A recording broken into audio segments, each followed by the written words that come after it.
بسم اللہ الرحمن الرحیم۔ السلام علیکم ورحمۃ اللہ وبرکاتہ۔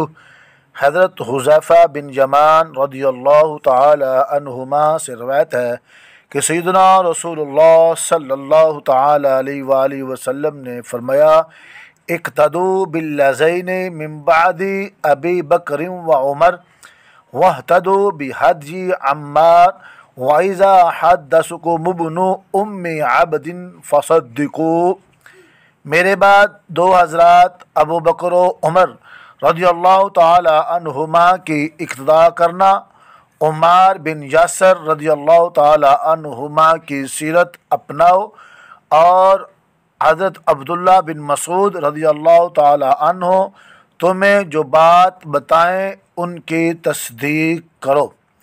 اس حدیث مبارکہ میں حضرت صدیق اکبر اور حضرت سیدنا فاروق اعظم رضی اللہ تعالی عنہما کی خلافت کی طرف واضح اشارہ کرنے کے ساتھ ساتھ ان کا مقام و مرتبہ بھی بیان کیا گیا کہ وہ اس قدر پاکیزہ سیرت و کردار کے مالک ہیں کہ ان کی اقتداء کرنی چاہیے۔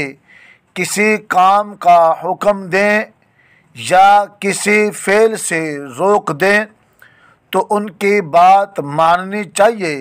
نیز حضرت سیدنا عمار اور حضرت سیدنا عبداللہ رضی اللہ تعالی عنہما کی عظمت اور قدر و منزلت بھی معلوم ہو۔